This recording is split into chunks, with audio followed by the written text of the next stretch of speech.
Bonsoir bandeko na ngai na ye lisusu na plateau ya mbalo na ye nazanga moko te na ye tozolobela sikoyo makambo mboka naza na moko na biso analyste oyo ayebi makambo mboka oyo ayebi makambo ezoleka na mboka na Congo na biso na minutes oyo po nga pe naza na besoin pe ozonga mboka na lingi te nakende mboka mobulu boye donc ye moko ako se présenter.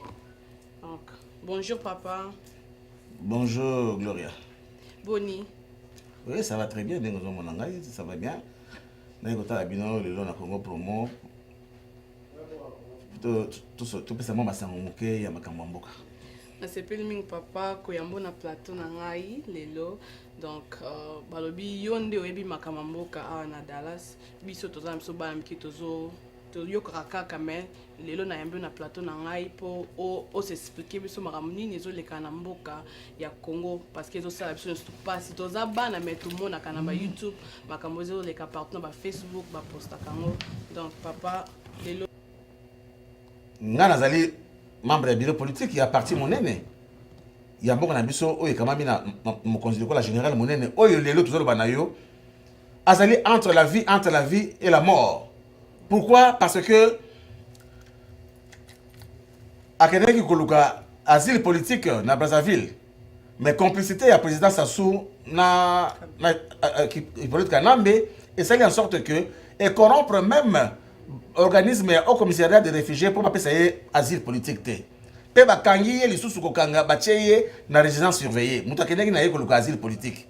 Pendant 8 ans ba faire souffrir suka na yango lelo oyo muto alingi aluka asile politique na mboka mususu lokola na Gabon. Président ya Gabon akangi les sous azongisi les sous na Brazzaville.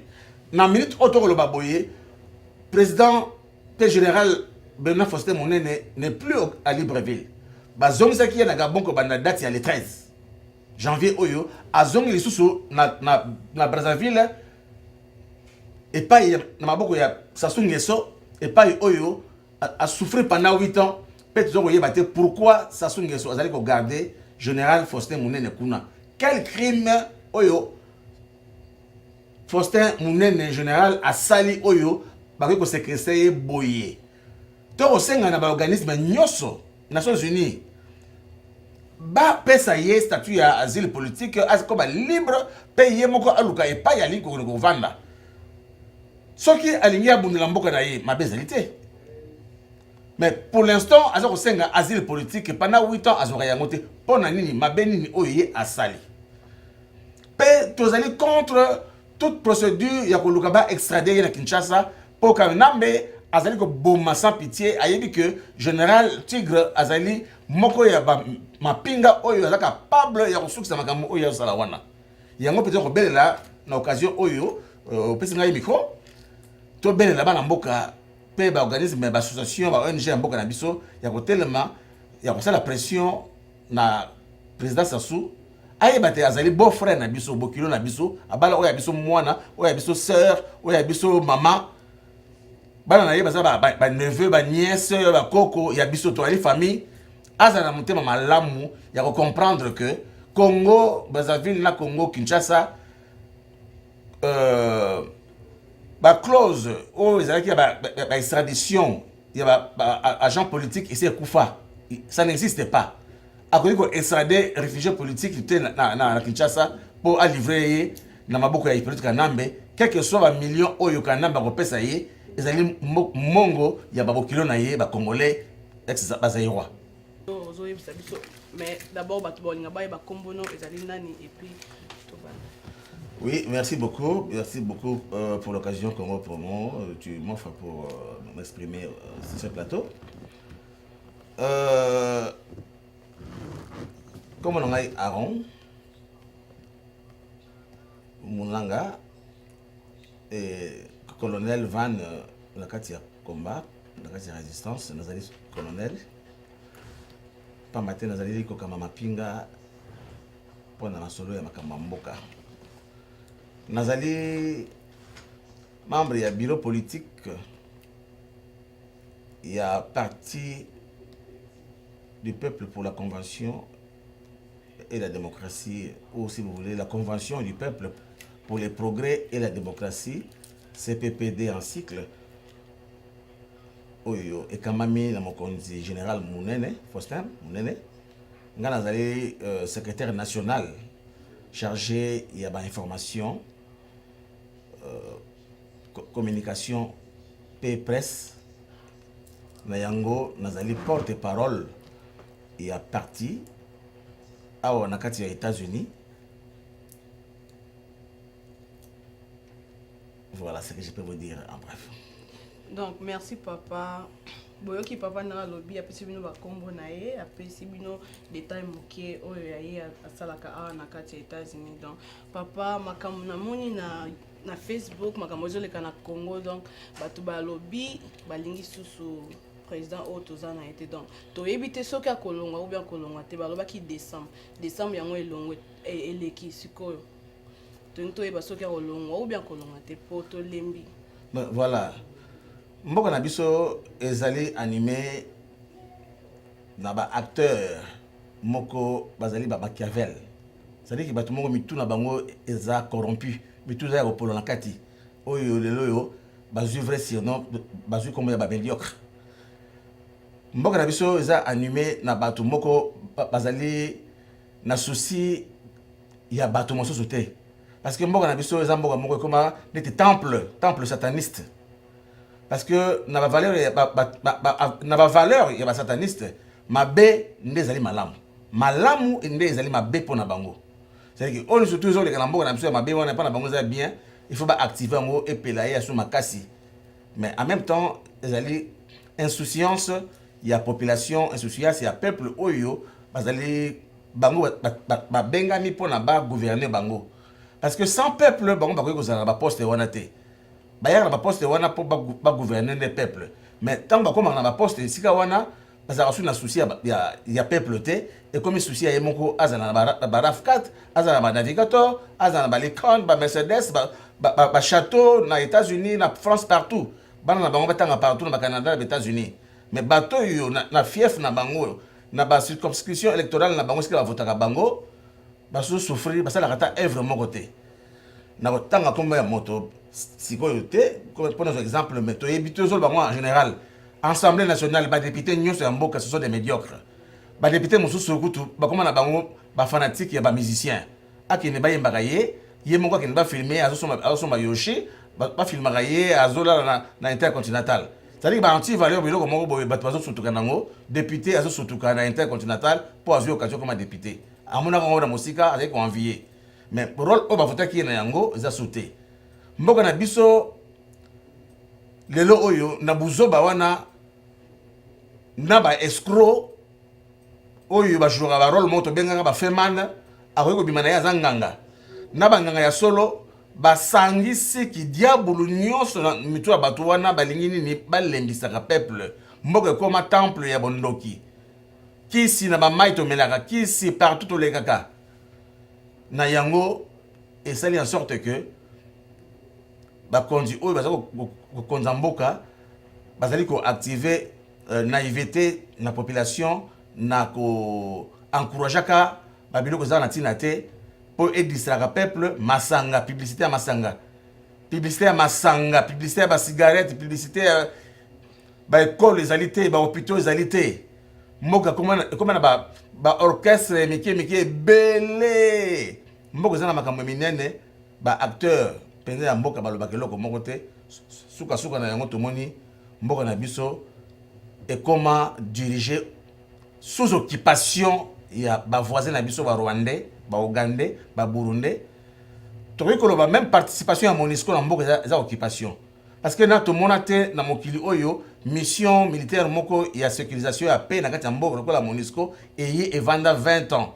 Pendant ces 20 ans là to compter 12 millions de morts mais bango baza wana pa basiva ya kabasa ya loko te. Alors analyse ko pesa que mboka na biso ba pesa wana maboko ya bapaya wana baya ko sakana na biso pamba te bakozana na souci ya mboka na biso te. Bango ba kofungola ba couloir pour ba piller mboka na biso parce que souci ya Rwanda mutali boso ba pesa émission wana akamati instrument na bango Hippolyte Kanambe alias Joseph Kabila batie wana po c'est un imbécile. C'est un imbécile aza zoba. Imbécile laxi muto aza zoba. Donc zoba moko boye oyo azala même pas na i bien o ya ko répliquer tant ba bisi que non biso to na posa au katela biso parti ya Congo a boya te. Ya moto ali komona le lombo kana biso komi na ba faction rebelle na kati mboka ebele e karamaka côté moko ya est wana.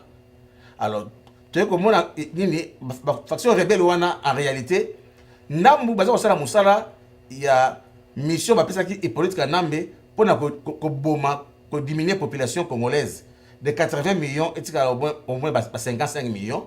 Il faut avoir au moins 25 millions. Pambate ba créer zone tampon, ba loger ba Rwandais, ba Ougandais, ba Érythréens, ba Soudanais, na ba o bazo bengana kuna na Israël. Bazo yaka ba tsa ba na mboka na biso. Alors tous les restes ba faction rebelle wana ezali ba gang oyo bazali armé ba yena pa na ko timolaka ba yibaka bomengo mboka ba fournir na ba étranger ba tourner na mboka masala ka ezati po mboka et avancer il y a pas d'hôpitaux il y a rien ba avion ekitaka kuna na est et timoli et kena encore nzela ya est ba hélicoptère zo kitana et timoli atina basak et matekei en même temps Kinshasa Congo en général passe et en cela stratégie bazo ko na yango bato bazo diriger na ye Kanambe azali ko terroriser mboka ko bomaka population pour bato ba comme na terreur yango tozolo ba le gendarme du monde des États-Unis alingaka comme un terroriste té mais azo ko coopérer un terroriste Kanambe c'est un terroriste azo ko terroriser. La définition du terroriste c'est quoi? C'est celui qui crée la terreur. Il y a ça la terreur à pas mater azo ko boma na misu na bango akabanti même abomi même ba américain au ba ko la mission na mboka aboma bango. Cela veut dire on a maintenant un certain Django ou to éviter trop passer comme on dit mutu moko boye azo boma sans pitié et puis na misu na batu surtout. Alors bato bazali ko encadrer ce sont nos propres frères congolais.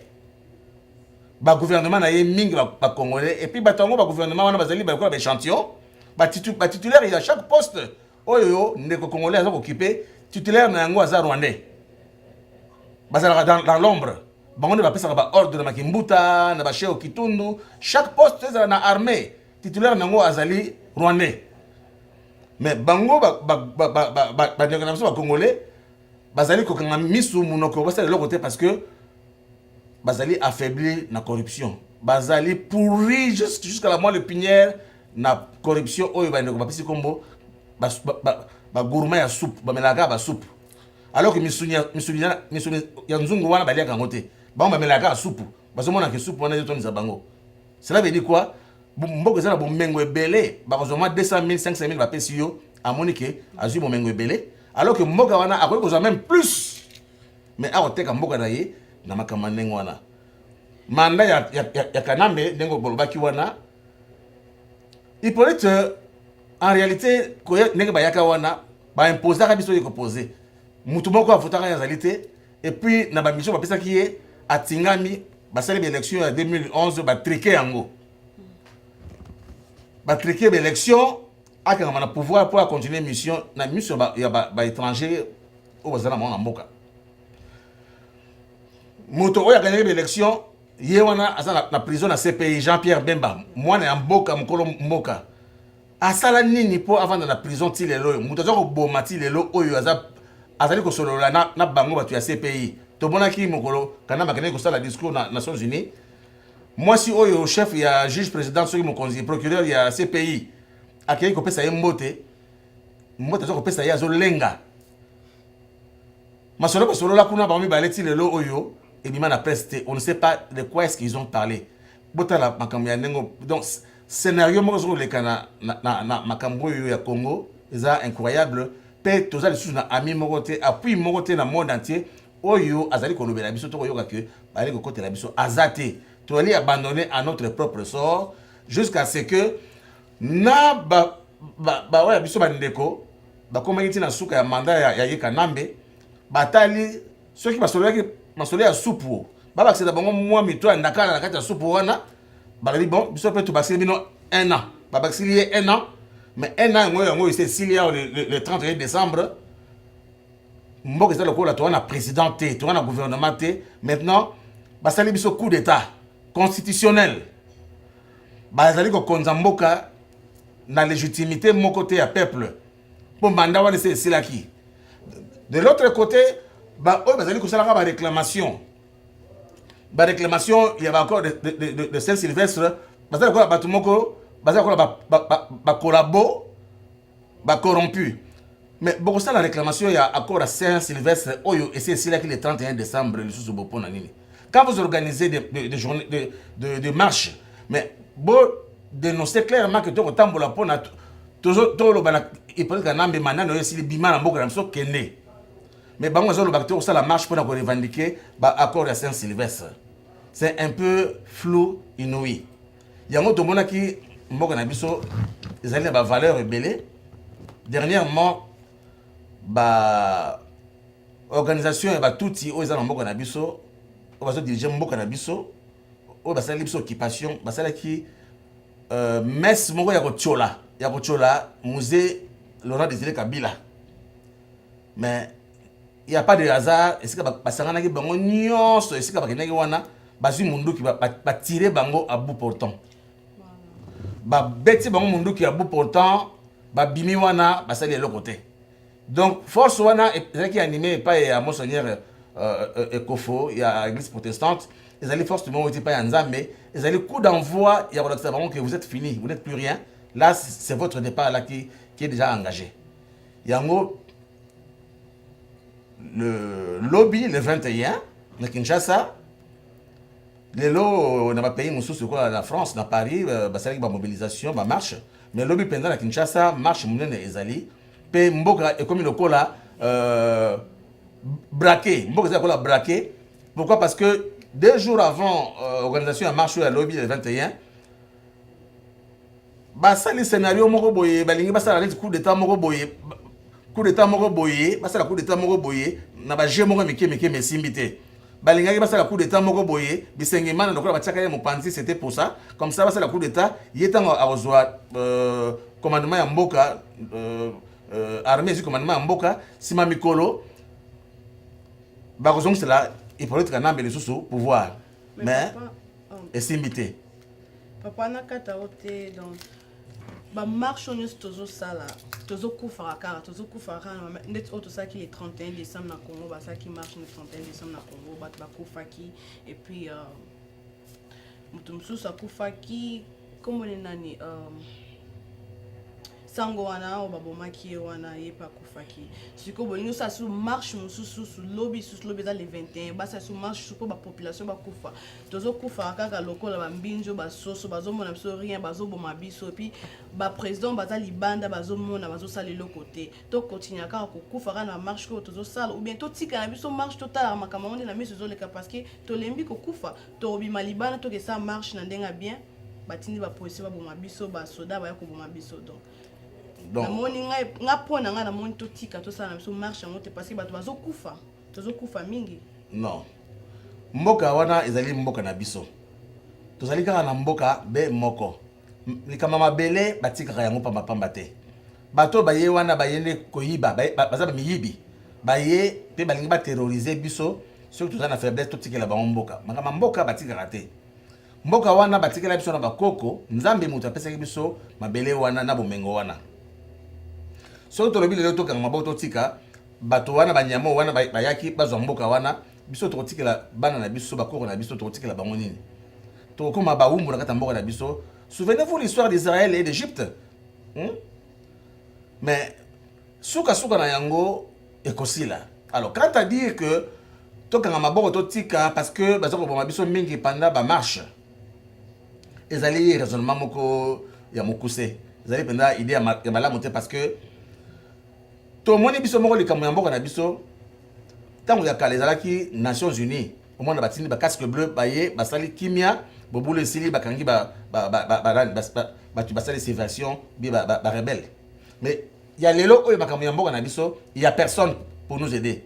Cela veut dire makambo ya mboka na biso bokasi na yango ezaka epa na biso moko nde tokoluka to récupérer mabela mboka na biso tokoki kokonte ni na pape ni na Donald Trump oyo azofinga même biso vis-à-vis na batélévision tokoki kokonte même plus jamais na moto avant il y avait même le président moko des États-Unis bayi na mwa makanisi lelo bazwi un ancien catcher un ancien dans le banine mutu moko boye ye ata alika mabela basi c'est-à-dire qu'un voyou un patron voyou batie président des États-Unis par défi akomi ko finga ba président d'Afrique nous sommes dans des pays de merde c'est-à-dire que azana résolution moko te aza homme d'affaires ye linga mbongo lokola bakamya Congo za masolo mbongo bazoko ile ba mbongo akotinda ba multinationale na ye kuna bazo timola pona économie des États-Unis donc to compter pas ya motote biso moko ka bana mboka na makambo wana ya ko tambulaka ya ko sala ba pression nde to ko solution tina suka parce que oyo usurpateur mwana makango oyo azwa mboka na biso politique kanambe wana Rwanda wana aloba ke ya kokima te ya kobima te oyo alingi alongwa babeta ye lisasi na motu akufa soki wana te ya kolongwa te alors tokosala ndenge nini babenganaka occupation toujours na soulèvement populaire yango tobandi yango oyo eza kosala malembe parce que mboka na biso tomesana na makambo wana te tovanda bambula ebele toyebi makambo ya ba soulèvement populaire te toyebi makambo ya ba génocide te toyebi makambo donc ça veut dire que le quoi c'est côté biso to bali komesana na yango terreur oyo bazo créer pour na bangisa biso to banga on sauter même si biso ba population to bundi tozo bunda mais bato nanu baza na kati ya politique wana bato bana kati bazo sala na président mingi baza ba congolais nde bazo sala na kati wana même si biso ba population to meki ko bunda to bundi ndenge ni mais bato bana na kati wana ba mona ba congolais bazo bundisa biso nanu na président Kabila Kanambe Rwandais bazo bundisa biso siko ndenge ni biso ba population to sala toza na mbongo te toza na eloko te soki to meki ko bima libanda kuna pona ko bunda ba oyaka mona quelque chose ba komo kabola ba mbongo mona pe to kufi déjà ba bomi biso libanda mona pe to lembi pe to vanda biso moyen to bunda so zate makasi obunda zate parce que bato ba na kati fo e bana na bango moko nanu bato ba na kati po baza ba congolais baza ba na mboka mais bazo teka mboka na biso yozo moni ndenge ni mais dans tes bango au début il y a question autour ngai omoni balobaka tabaswaka te tabato tie musapela na mnona ya swaka te mais soki passe leki maltraitance leki mingi tabako ko soyo c'est comme le peuple congolais toi le peuple moko toza pacifique toi bata kimia to lingaka kimia to yibi makama bitumba penate bato bazo sala na ba Rwandais wana ba Congolais ba ndeko na biso ne na lobaki baza affaibli pe bazali terrorisé na bazo bomaka bango parce que bozo yo wana sango mais ba Rwandais ba bomi ba généraux ba konzi ya mboka na biso ebele ba homme d'affaires ebele bato ebele ça veut dire bato ebele mutu donc alingi kutu mutu a bouger te et pas na ye loi ezalité ezalaka soki ata peuple citoyen asali coup d'état ba okanga ba sambisi yo bacho la prison mi colonel koki obimi ye batoni kuna na prison makamezanga tina bato kutu soit déjà babomaka musée soit déjà papa na ye baza na prison ti lelo 17 ans basamba raté pourquoi cela veut dire que bato baza na kati sika mona ye bazali terrorisé mais moi quantité ya groupe wana eza muke peuple population eleki ebele c'est à dire que pression ya peuple ne ekoki ko étouffer na bango na ba Rwandais na ba collaborer na bango surtout wana yango oyo procédure to osala ya soulèvement populaire oyo ekobengana politique parce que na ba stratégie ba processus ya ba administratif ni soutenu ça la ba élection ba ekosala maté tant que pendant l'occupation l'occupant ya ki po aboto la bino mboka a osala élection pour nengi pourquoi ya po aboto la bino mboka en cette élection pour attirer la binosus moko yake ndo wapi ya yipo avant na libela wana yango donc stratégie eli toko benga na bango ndenge se bandia wa bako kende pe mokolango na banzi to kozala sans pitié na pas sur ma pesi biso pendant au moins 20 ans oyo to kozala sans pitié je pense que moto yo ayaki na bango accompagner l'histoire ba bomi lelo batikela biso testament to trahir mboka ngote pe bitumba oyo ya tiki o babomeli ya nango baki bien que ekozala molai pe ekozala populaire. Cela veut dire suka na yango Rwanda eza munene lokola province ya Texas kaka suka wana. Donc Torokota ti baza même pas na 20 millions de population, même pas 15. Du to na 80. Toko suka na Torokota ti na Rwanda toko récupérer nyoso obango bazwaki. Et osala mandengo wana. Ata lelo te ata lobby. Ata lobby te ata bana oya biso tan bakoya bakotika likambo te. Parce que bato bapesa biso indépendance nane bakataka mabele wana baza vivant balobaka eloko te. C'est-à-dire que tozali ba victime ya complot international. Pona bomengo oyo nzambe apesa biso. Na yango bana mboka mosusu bazali ko profiter na yango buba koma ba collabo ya ko tekaka mboka na bango likolo ya ba bénéfice ya mike azwa moyen so mojip azwa moyen so malipam.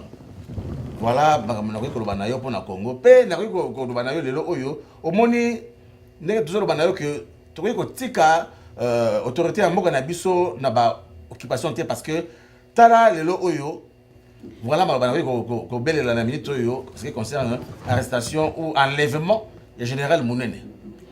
Voilà, bandeko Congo Promo TV, boyoki papa ndenga lobby.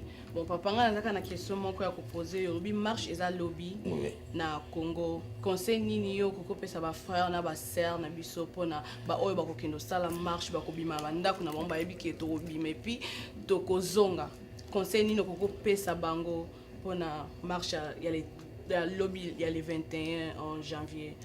Conseil oyo na yeko pesa na ba compatriotes congolais et congolaises nyo surtout na yeko landa biso ezali bala na ba mot d'ordre oyo ba dirigeant ba leader ya ba cellule politique ba groupement oyo bango bazala ngo attaché ozo ko pesa bango ya kolanda so bala bito to kende itinéraire ya marche ezali boye objectif ya marche ezali boye ba tosa yango ba banga te ba céder na ba pression te ba céder na ba panique te na ba terreur wana te tala je ba ngai ko sala ba entourer ba église de la Saint-Joseph, Saint-Alphonse, Saint-Dominique, Notre-Dame ba entourer ngo na ba gens aner po ba luka moye ba kotisa minduki na ba chambre ya basango kuna po ba sala je oyo ba sala ki epai ya Kutino si manango ba loba ke basango bazali ko importer minduki po ba fournir nango ba opposer ba sala subversion coup d'état.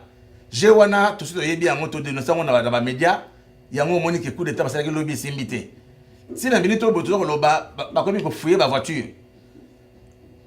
Circulation est comme vraiment alternée donc moyen était passé.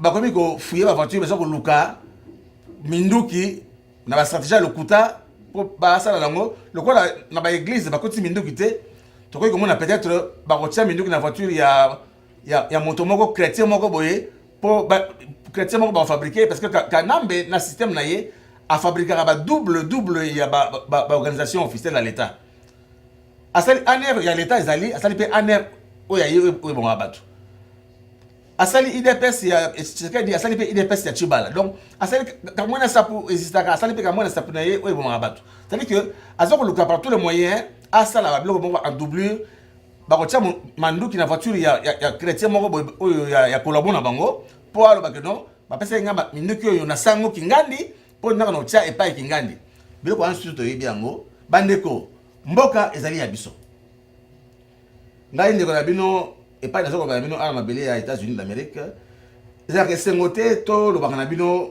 na musika boye to lobaka na bino ki na Paris na États-Unis ezaka pasi mingi ngai yo ndeko na bino to banda na bima na mboka Congo na makambo oyo koyanga na musala nazalaki pe membre ya organisation ya sécurité ya mboka ko banda na bima ti lelo na yebi ndenge Congo ezalaka te nano nazonga te pamba te makambo oyo ezali makambo ya masekite baninga mingi batiaki maseki bakangama mususu bakufa tolaka na souci un jour tozonga nakufela baboti namona balita na bango te ata totina ba moyen ya kokunda bango kasi namona balita baboti na nga te nakufela bandeko namona yango te ezalaka pasi na motema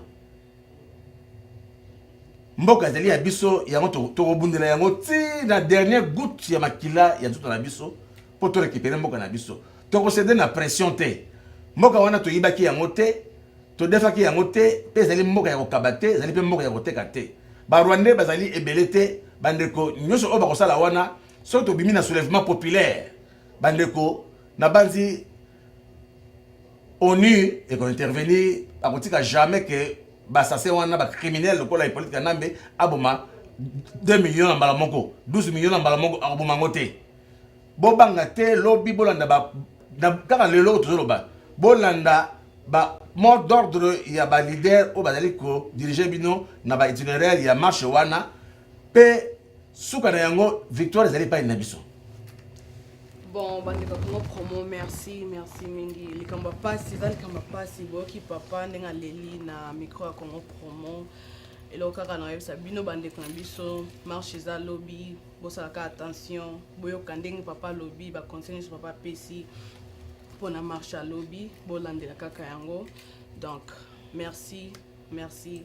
Gloria Yaweli. Donc, papa, ce qu'on a dit, le basuka pour te comme na fin émission na biso, o le basuka o lingi, o yebisa population congolaise, bato bana mboka musika na Congo awa na Amérique, le basuka za nango pour to kata émission na biso. Ngai penza davani mingi na mabele ya Amérique te na zali penza résident na France, davani mingi na Paris. Na yaki kolanda famille ezali awa depuis un certain moment. Pe na bandi ko s'intéresser ya ko luka kosala ba structure da baninga o bavandi awa mboka oyo loi ezali makasi bingi biso bana mboka tozali awa pour la toile terroriser tozala na soutien mon côté judiciaire oyo baki ko soutenir biso bandeko o bazali awa balobaka na botosi nyonso ya l'état ya mboka oyo combat ya libération mboka na biso penza ali kosala na libanda ya États-Unis ezali penza na Angleterre pe na Europe enfin Europe, je dis Europe, elle est Angleterre, elle est Belgique, elle est France, Danemark, Banini, Afrique du Sud. Ngai lo basuka na koloba na bandeko na ngai ba résistant pe ba combattant. Lokola ba kulutu o bazali boso bazali ko belela balobi tango oyo on n'est plus dans le moment de conflit, il y a ba division, il y a ba parti politique. Totika ba conflit, totika ba division, totika ba rancune, totika kolandaka landaka bilanda landa lokola kolandaka ba lokola ba Moïse Katumbi. Pourquoi to kolinga to livrer mboka na biso lisusu na maboka ba étranger? To yebi ba sabotage ba Moïse Katumbi basali. Soka bongisi katanga bongisi Congo te. Abongisi yango pona couverture ya za kola moto azolia misuni azui mafuta pakoli yo. Mafuta soupe wana bayo kayo solo ngombe me ngombe yo monaki musunité musuni liama ki pa ya Katumbi to ko tika mboka na biso le sous jamais na maboka ba étranger to tika bilana landa ya ko tira maboko boya bisenga senga yango Moïse Katumbi asa tcheli 50 millions na ye en jeu pour la corruption yo wana ayo ko vendre na Europe pour na affaiblir à détruire combat. To pesa confiance ba ya mboka na biso ko la papa ngwanda ba yebi mboka wana mingi balobaka ba yebi koyoka français malamu te yango ba tata wana malamu te tata wana lobaka makambo ya clair o ezali surtout la nyango go sauver biso sikawa attendre la main pour le to vendre sika moko to la solution to tika nano o apareko o IDPS yango na maboko Félix. Qu'est-ce qu'il fait? Félix ne fait rien du tout. Azali même plébiscité l'un des plus prestigieux collabos Kanambe parce que Azali membre Yanani il y a Assemblée nationale assiège raté à son moment va tout du magasin une bande que belé à son bon wana wapi to pesa confiance na bato lokola ba Katumbite ba Francis Kalombote Francis Kalombo je pense na zolo ba ce que on ngai oyebi na 2002 tant on yaki na France je pense que na menasaki o na beta yo si je peux dire donc to bundanga na yo pourquoi parce que dans comportement na yo boye ba Kanambe ba su pouvoir yo mission na yo liboso boye ki na okitundu na Paris mission na yo liboso ozoko pesa pa ya un président de la République a réconcilier Werason na Jibem Piana na 2002 wana mission ya yo mutu lokola voilà ba Kalombo ne faisons plus confiance aux gens qui ont mis la main dans le sac. A comme Kangamana, Moïse Katumbi pour la mbongo. Est-ce que tu connais le premier dame na biso le sous à la sous rwandaise? Pour moi, c'est Katumbi za burundaise. Stratégie siko yo ya mwana Kinshasa, azo pesa Katumbi akabeli ye mwasi. Parce que Katumbi siko yo azo kono bala mwana ya Kester. Pona nini mwasi ya Katumbi oya burureza bongo na mukie mission muto sala yango ezali Francis Kalombo. Donc tout ce que bossa la wana pour l'instant parce que Moïse comme on n'a pas si mingité ya ko comme bon pour na Congo osa congolais té o kaneli ko sala ko luka poste ya député na Zambie. Pourquoi ils ont mboka na yo zonga na Zambie papa na yo abota yo parmi ba yuda ba Moïse hein ba Saint Joseph ba Moïse ba nani mais kene kuna ko luka poste kuna ni gouverneur aux appels souté parce que biso oyo boni biso to ya wa to ye ba moko to tangi Moïse ba diplôme za na ngoza na ngouté mbongo ya famille be héritage na bino wana mutu ezo sala munoko. Pourquoi oyo ko tia mbongo en jeté po benga na kanambe baso manduki ba benga na kanambe yana yo ka tebe ka toto azana mbongo ebele ye mutu someki manduki ya M23. Pourquoi yo ko sala ngote olobi pe clairement que ozana mbongo mais oyo ko soma manduki te po benga na tolingi voie pacifique mais mutu ozalo ba kalonga wana na lisasi na mutu. Cela veut dire que ça ba langage va collabo. Donc on a beaucoup à dire mais n'a pas bana tongo parce que ba Congo tana toki et puis Kanda. Alors je vais seulement dire un mot à mes enfants qui sont à Kinshasa. Dans la bana à Kinshasa, musu bazana à Kinshasa. Bana bazana à Kinshasa, bana basi. Na bosanga na bango tango bandeko baza la marche sous baleki na porte à lopango basengi mai bo pesa bango mai. So basengi lipa ozana ngo kota pesa bango lipa. Bino ba mama ata na ba guerre 40-45 14-18 vous allez qui kolana ba papa na bitumba komela bango ravitaillement provision akolia. Botika ba papa na ba ndeko na bien mibali bazala na premier rang bino mozala à côté pona ko ravitailler bango mai nele kwa kolia. Na osana bino ba na bozala prudent mingi mikoleleki mingi na moni binote. Nazana posa ata ndenge boyaka bozongaka nazana posa nazala na bino kuna parce que misala na ngai ezali kuna. Nzamba batela bino Nzamba batela Congo ezali mboko na biso. Bako batikala biso tokozwa yango ingeta. Merci papa na sepeli mingi. Bandeko na nga boyoki conseil ya papa ndenge apesi biso. Soki bandeko na biso bazosala marche ezala ya basi mibali baleki na porte ya ndako. Basengi mai bopesa bango mai bobanga kofungola porte te mpona bozobanga mindoki. Donc tokomi na fin émission na biso na opesaka bambote na nga bandeko na biso nyonso bacongolais tobala misika oyo mpe lobi bakozala na marche. Donc nzambe abatela bino na ndenge bosala marche mobulu ezala te toyoka pe te oyo akufi parce que esalaka biso mpasi mingi. Merci mingi na boss na nga Rafi Ngindo na opportunité oyo apesi ngai mpona na banda kosala émission na site na ye bokobanda komona ngai à chaque fois naza na Dallas pour ndemona nga na émission na banda kosala. Merci mingi papa na sepeli ko yambone ya plateau na ngai lelo. Merci nga pe na pesi yo merci mingi. Na remercier pe Congo Promo hein. Na misala awuti ko s'installer awa alingi penza a sala le mama lunga na kati ya mboka Dallas. Merci. Na kopesa ye félicitations à continuer misala na ye nzamba pombola ye misala na ye kende liboso. Na bosanité kopesa pe balinga bandeko combattant on a tiki na Paris na Bruxelles na Luxembourg on a na bango surtout la pista bango courage ba continuer na suka vraiment en tout cas bazo bunda bakobi ba victime ko la bukechu akufeli ndeko na ye ba bomi kana makamoyo bandeko lokola ba odon odombo bandeko la babé masombo. Je pense que babé masombo na pesi mot ebele parce que yo zali na kati ya vous allez l'un des pères spirituels ya combat nini oyo ngai na yo tolaki bandeli mais nazalaki un peu en retrait parce que nazalaki na misala moko yaki un peu privé na ko ekota makambo na namte mais tala lelo na ko musika na ko s'investir awa pe ba konzi balandinga ti awa pesi ngai nomination oyo kilo munene na mapeka na kotika yango te yango nazo ko belela botele makambo oyo ya mboka na biso nzamba pambola bino epai bozali mula oyo 2018 na banzi tozwa kimia na mboka na biso pamba te mboka na biso eza na posa ya kimia eza na posa ya avancer tala Congo mboka bombengo ekomi l'un des pays les plus pauvres na Afrique eza likambo kokamwa epesaka pasi mingi na motema yango totika yango te tobunda na yango nzambe akosala mécanisme moko boye oyo ekolibere mboka na biso mbula oyo ekosila te tokomona le bout du tunnel ingeta amen merci donc bon kata bon abino ciao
osilisa dignité ya Congo ezali mboka lokumu bato mayele batonda personnalité epai miso congolais alekaka batiaka ka baliki oyo congolais lokunya wana ezali kopesala bino mpasi mpona nini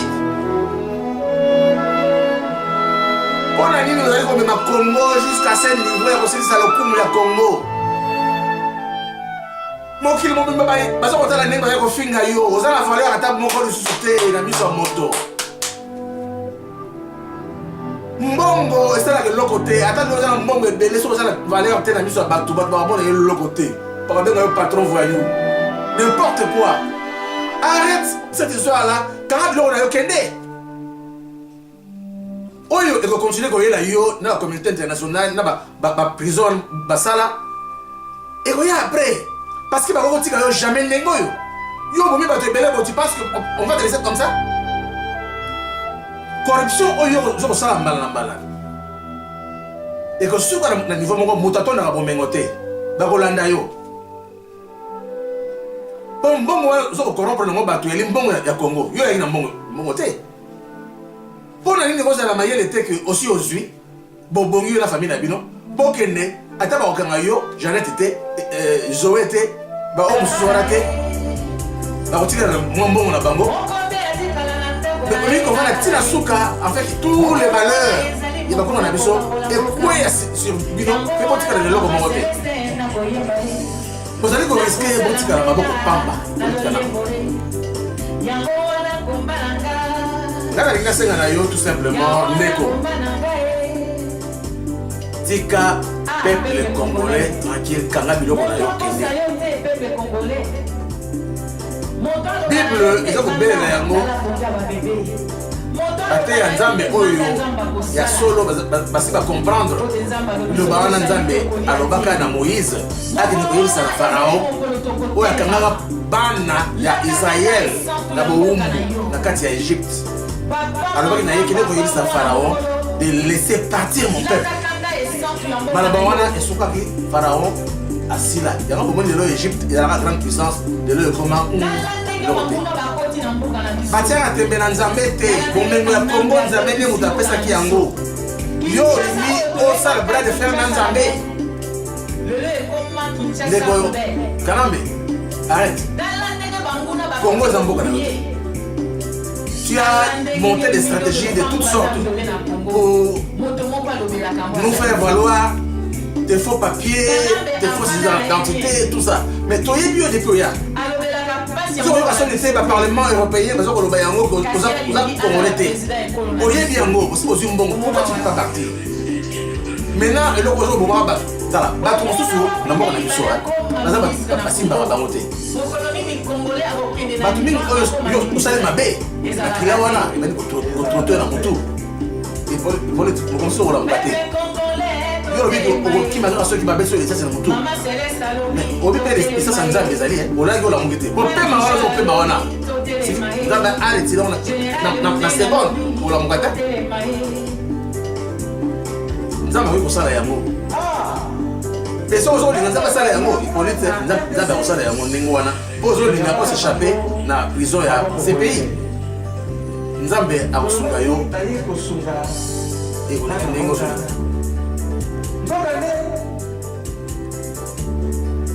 peuple congolais mpona lelo nasuki boye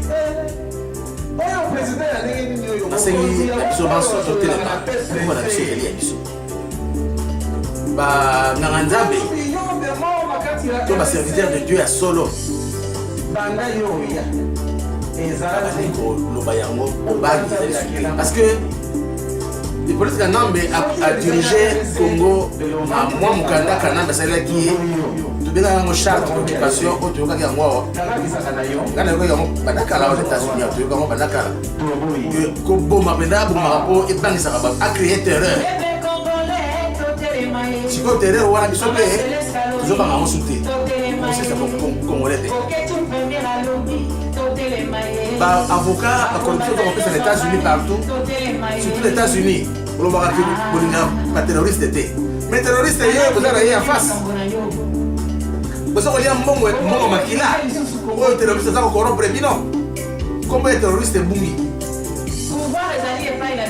ezali soni bino baprésident africain bandeko na biso bapeuple africain tika Trump président Trump États-Unis afinga bino boye atiola bino boye pamba te buzobe eleki bino jusqu'où ozala mayele ya koprotegeaka bana na bino progéniture na bino ozwi libaku ya kozala mokonzi ya mboka basalaka ke mokonzi ya mboka mpo na peuple bino peuple yango boza konyokola bango olingi bino bozwa mpe bezo kosouffrir boza kotala bangomba ya baframaçonnerie franc-maçonnerie égale le mal c'est le bien pour eux mais bango moko na mboka na bango ya franc-maçonnerie etambolaka ndenge oyo suki awa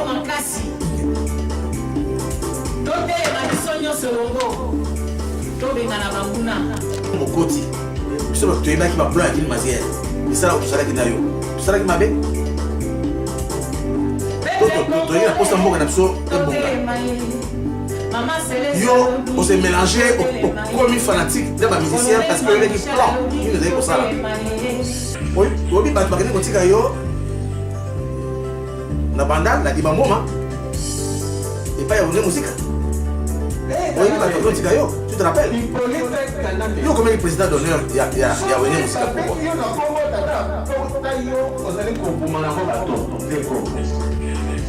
écoutez nalingi naloba na yo komanda Hippo nga nazali kosenga na yo pardon tika peuple congolais tranquille tika papa général monene tranquille papa général monene abimaki akoluka asile na ye parce que yo alingi komona moto te olingi komona su bakonzi na Congo te bana mboka bazala su te pamba te yo ozali su te yo ozalaki na mission na yo eyebani oza instrument oyo baza koutilize na communauté internationale par les truchements ya bamultinationale babaron ya multinationale oyo bacréer bafaction rebelle n'importe quoi eza ba rébellion te ezali oza kosala kotimola mpona kozala na protection mpona couverture médiatique oza kobenga ngo rébellion mpo kotimola badiama baoyo biloko ya mboka mission nayo ezali yango wana parce que basi balobaki yango ke bazwaki yo batyo yo wana parce que ofungola couloir ya pillage ya Congo batiaki yo mpona pillage ya Congo yo moko okomi na bamilliard bandeko na yo oyo esika bauta botala mpe nano mitala esika bautaki soki ozalaki moto mayele mwana mayele okokaki kostope makambo oyo depuis très longtemps obumi bato mingi oyo même bamedia mosusu balobela te obumi bato ebele mais olingi okende ti na suka ya mission na yo oboma au moins 25 millions ya bacongolais po bocréer zone tampon na kati ya mboka na biso po bologe basoudanais baérythréen barwandais banani tout ça hein? Mabele oyo ndenge balobaki na yo lobi ezali mabele ya biso bakoko batikela biso ezali mabele ya koteka te ezali mpe mabele ya kokaba te chance oyo ozwi il fallait aux amayele au stopper. Pour la nuit, moi quand je suis na bomengo, et nengo yo, tout ça la pauvreté. Congolais passe à Congolais nyonso aussi. Bomengo ya Congolais, bomengo ya Congo et aussi la jamais. Bato mosusu oyo ozala koluka ozala koboma omoni ndenge okomi kokende kosambela yo osalaki mariage na Olive na catholique soki na nini bokende kopesa badon na église catholique lelo okomi na protestant lobi okoma na pevalongo lelo okoma na bamusulman. Ça veut dire que okomi traumatisé, okomi déprimé, vous allez sous normalité. Vous allez comme ça bana na yo, moi c'est na yo en public, mais bana na yo na miso abatu. Parce que l'important c'est parce que la valeur attend mon côté.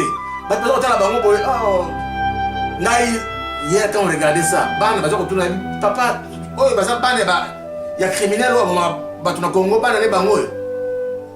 Mais jusqu'où bana wana ba la vie tranquille. Ba la vie tranquille ta. Vous allez exposer bana na yo publiquement, vous allez finga bango. Bana ya criminel. Olive, azoko yoka sonité. Moi si ya ex mon konzi mboka. Okomi ko soana na ba peuple de ba réseaux sociaux. Oh mon Dieu. Pourquoi vous allez considérer ça dignité ya Congo, Congo de mboka lokumu bato mayele batonda personnalité. Et pas ni ce Congolais les kaka bachaka kaba ni ko Congolais. Le kunya wana ezali ko besala bino pasi pona nini? Pona nini vous allez comme ma Congo jusqu'à ce niveau ya kosi ça le kumu ya Congo.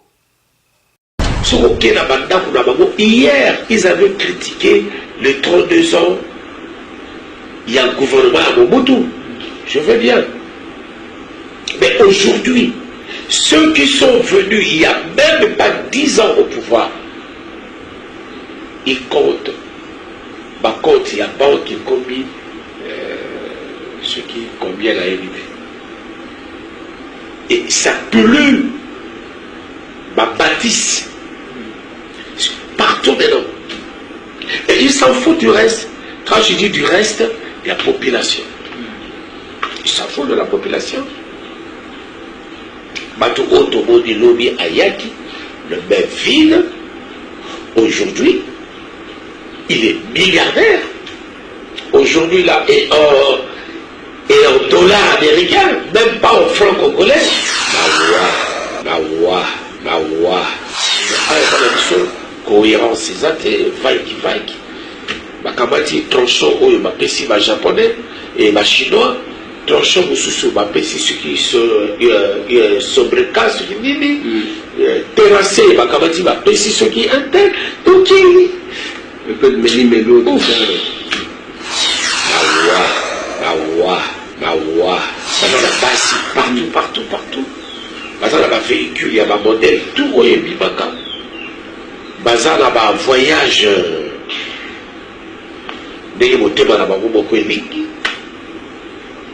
Et ils s'en foutent du reste.